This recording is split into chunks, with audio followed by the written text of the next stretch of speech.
បាទថ្ងៃនេះខ្ញុំប្រកាសណាខ្ញុំបាទវឿងសំអូនមានសទ្ធាជ្រះថ្លានឹងលើកប្រជុំកំណាព្យដែលរៀបរៀងដោយឧបាសកគុយសុធនបាទដែលលោកគ្រូអគ្គបណ្ឌិតមុតសវងដែលគាត់តែងហៅថាអ៊ំប្រុសបាទដោយខ្លឹមសារនៅក្នុងកំណាព្យនេះល្អដូច្នេះខ្ញុំប្រកាសណាបាទបរិយាយនៅក្នុងខ្លឹមសារនៅក្នុងកំណាព្យនេះបាទ1កំណាព្យពាក្យផ្ដើមជីវិតសត្វលោកសោយសោកពេលក្រោយទាំងយប់ទាំងថ្ងៃຕົកច្រើនអណែកសប្បាយថ្ងៃនេះពុំຕົកថ្ងៃស្អែកសោកទាំងទឹកភ្នែកពុះជ្រែកអរាជួនខ្លួនបានសុខតែຕົករឿងកូនភ្លេចរឿងបងប្អូនជួបរឿងគ្រួសារជួនរឿងដីស្រែជួនរឿងចំការជួនរឿងសង្សារស្នេហាបែកចិត្តអ្នកខ្លះជួបរឿងក្រខ្សត់អត់ឃ្លានឈឺកាត់ពុំមានប្រកាសញាតិមិត្តម៉ែឪក៏ចាស់ជរាដោយពិតរស់ទាល់គំនិតគិតចាំថ្ងៃខ្សែអ្នកខ្លះមានទ្រព្យតែជាប់ដោយភ័យជីវិតឥតន័យភ័យរាល់យប់ថ្ងៃអ្នកខ្លះមានទ្រព្យក្តាប់ជាប់ក្នុងដៃលាចាកលោកីចាយអ្វីមិនទាន់រឿងរ៉ាវសត្វលោកពុំអាចរៀបរាប់ឲ្យបានគ្រប់សពគ្រប់វ័យជំនាន់ខ្ញុំសូមចូលរួមរំលែកទុក្ខទណ្ឌដោះភ័យអាសន្នទាន់នៅជួបជុំ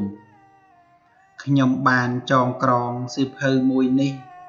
អ្នកមានទុក្ខព្រួយអានហើយកុំយំក្រែងលោធ្លាប់មាននិស្ស័យនឹងខ្ញុំស្រាកពីទុក្ខធំដោយពាក្យខ្ញុំតែងបើមិនពេញចិត្តនឹងពាក្យណាមួយសូមជួយដកស្រង់ទុកមួយកន្លែងក្រែងលោថ្ងៃមុខមានហេតុជាក់ស្ដែងត្រូវពាក្យនោះឯងសម្ដែងសារថ្មីកើតមកជាមនុស្សត្រូវគិតវែងឆ្ងាយតើយើងហូបបាយព្រោះដើម្បីអ្វីបើត្រឹមតែរស់កេរឈ្មោះអប្រិយតើបានផលអ្វីសម្រាប់ថ្ងៃក្រោយដូច្នេះត្រូវតែរៀនអប់រំចិត្តសាងតែសុចរិតកុំបីបណ្ដោយសន្សំបុណ្យទុកថ្ងៃមុខថ្ងៃក្រោយកុំឲ្យជាតិមនុស្សអស់ទៅទទេសូមឲ្យអ្នកអានសុខសាន្តមានភ័ព្វរួចពីធនថប់បញ្ញាកើនទ្វេអានបានតិចច្រើនគួងតែដឹងទេមានពេលទំនេរអានតទៅទៀតបាទនេះជាស្នាដៃនិពន្ធរបស់ឧបាសកគុយសុធនពីធម្មតាអាកាសលំហទីចបាក់សីរុក្ខាព្រឹកព្រៃទីចមរគាសាកោទីចមច្ឆានានាសង្សារលីលានៃភាពមិនទៀងដោយឧបាសកគុយសុធនសិភៅជំនួយសតិភាគទី5ទំព័រ228 3. អន្លួងកាមព្រះសង្ឃសាវកអង្គឯណាលុះបានបញ្ញាដ៏ប្រពៃឆ្លងអន្លួងកាមដោយជោគជ័យលែងញាប់ញ័រអ្វីនឹងសុខទុក្ខព្រោះបានដល់នៅការអស់ទៅមោហៈកំឡៅដែលជាគុកតែងភូមិខាំងជួនឥតរើសមុខអ្នកដែលស្វែងសុខក្នុងកាមគុណដោយឧបាសកគុយសុធនសៀវភៅជំនួយសតិភាគទី5ទំព័រ228 4. ចិត្តជាធំលោកធម៌ទាំងឡាយមានចិត្តជាធំរួមប្រមូលផ្ដុំឧត្តមលើចិត្តចង់សោយឬយំអន់ឬប្រណិតសម្រេចដោយចិត្តជាអ្នកកំណត់ជួនណាមានចិត្តទោសៈកើតឡើង អត់ធ្វើល្អឡើងអាក្រក់ប្រកបទោះនិយាយស្ដីចង្រៃជូរចត់ទាំងកាយទាំងមាត់អត់មានកុសលព្រោះតែអំពើអាក្រក់នោះឯងក្តីទុក្ខរមែងដេញតាមបុគ្គលដោយកង់រទេះតែងតែវិលវល់តាមគោមង្គលដែលអស់ដូច្នេះដានគោទៅណាដានកង់ទៅនឹងគួរតែយល់ដឹងកុំធ្វេសប្រហែសគួរតែសិក្សាធម៌អាឲ្យចេះកុំឲ្យចិត្តនេះនាំទៅអវិជ័យដោយឧបាសកគុយសុធនគឺភៅជំនួយសតិភាគទី5ទំព័រ229 5ចិត្តជាប្រធានលោកធម៌ទាំងឡាយចិត្តជាប្រធានប្រសើរពុំមានអ្វីធំលើសចិត្តដឹងសុខដឹងទុក្ខមុខគួរអាណិតសម្រេចដោយចិត្តជាអ្នកចាត់ចែងបុគ្គលមានចិត្តជ្រះថ្លាល្អហើយពុំប្រព្រឹត្តឡើយការនាំចម្បែងទោះនិយាយស្ដីប្រពៃក្រៃលែងគោរពកោតក្រែងធ្វើតែកុសលព្រោះចិត្តជ្រះថ្លាបរិសុទ្ធនោះឯងក្តីសុខរមែងតាមជាប់បុគ្គលដូចជាស្រមោលអន្ទូលវិលវល់តាមប្រានបុគ្គលយ៉ាងដូច្នោះឯងយោនរោរីនរៈជួនឯណាមានចិត្តល្អថ្លាប្រាថ្នាចាត់ចែង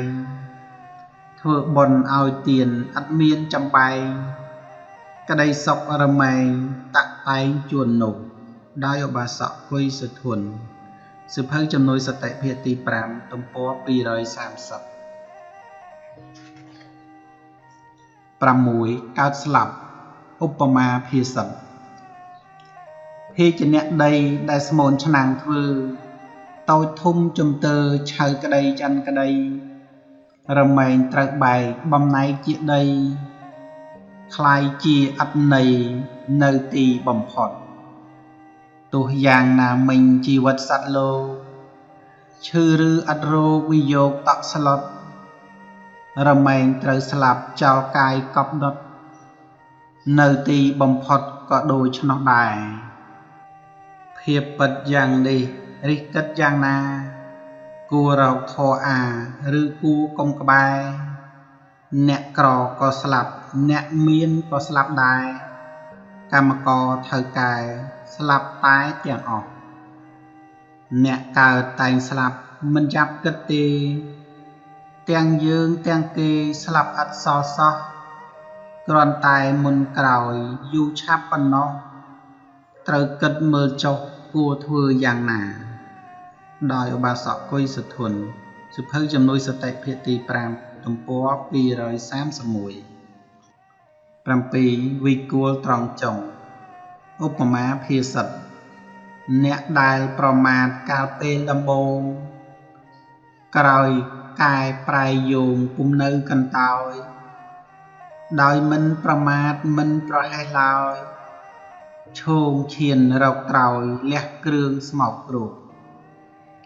គឺជួននោះហើយព្រមដោយតម្រេះតែងធ្វើលោកនេះឲ្យភ្លឺពន្លឺប្រៀបដូចព្រះច័ន្ទផុតពីពពក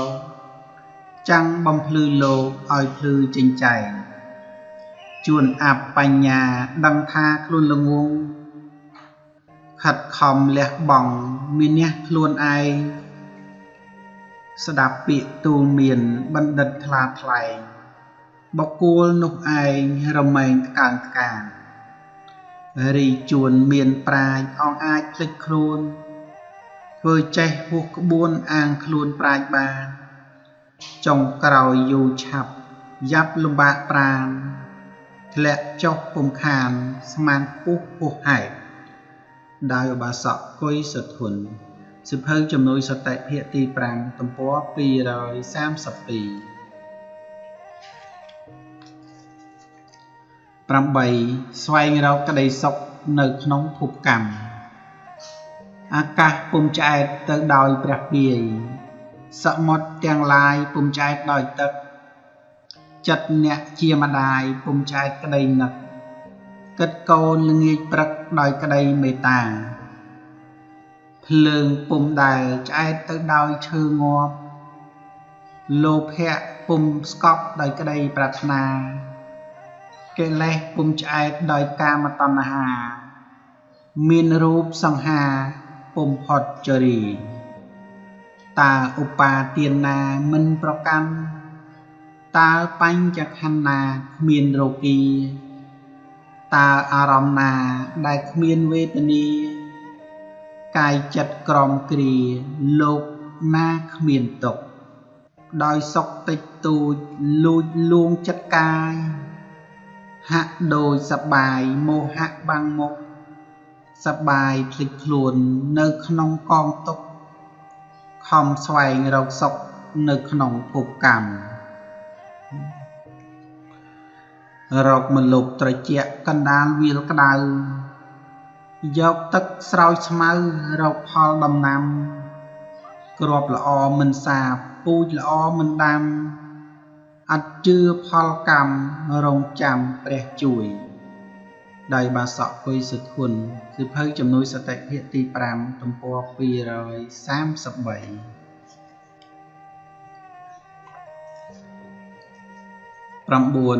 បើចិត្តខឹងក្រោធកុំចោទអ្នកដទៃឡាងភ្នំជុំសពឥតស្ងប់ព្រះពាយសមុទ្រទាំងឡាយឥតស្ងប់រលោងមេឃមិនស្រឡះឥតខ្វះពពកមាសសុទ្ធមិនរកទៅរកដុំថ្មសាបពូជមិនដុះបន្ទោសតែក្រ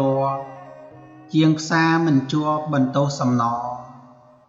ស្រមោចរោមនំទៅបន្ទោសស្ករដេកអៀងថ្លោះកទៅបន្ទោសខ្នើយ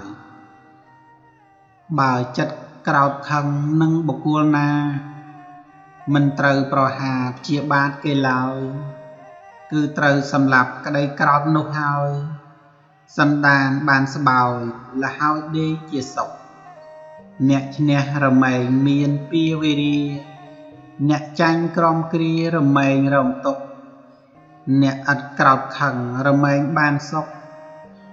ចិត្តស្រួលស្រណុកព្រោះឥតសត្រូវពីពុំដែលស្ងប់ដោយការចងពីអ្នកបៀតបៀនគ្នារមែងអាស្រូវអ្នកមានមេត្តាចិត្តឥតខូខើពិតដើរចំផ្លូវព្រះអរិយដោយឧបាសកគុយសុធុនសៀវភៅជំនួយសតិភាគទី5ទំព័រ234 10សម្ដីជាអ្វីសម្ដីជាទ្រព្យប្រើរាប់មិនអស់តែបើប្រើទាស់នាំកើតហិង្សានាំឲ្យគុំគួនជាប់ក្នុងចិន្តាអាចហ៊ានប្រហារប្រាថ្នាធ្វើឃាតបើប្រើត្រឹមត្រូវត្រង់តាមព្រះធម៌នាំជួបផលល្អបវរអត់ឃ្លាតសម្ដីកើតយុះរស់មានមិត្តញាតិសម្ដីសជាតិមេរយាទសពូជសម្ដីល្អជាពូជធាល្អគប់សម្ដីឥតភ័ព្វបងទ្រពខាតខូចសម្ដីមានន័យល្បីឆ្ងាយរាប់យោជន៍សម្ដីឥតខូចប្រយោជន៍គួរមានសម្ដីគួរគប់ជាប់ព្រំវិហារព្រមដោយសទ្ធាបូជាសិលទានសម្ដីជាធម៌ល្អរកផ្ទឹមគ្មានប្រាប់ផ្លូវនិព្វានធម្មយានបរិយាដោយឧបាសកគុយសុធុនសៀវភៅជំនួយសតិភាគទី5ទំព័រ235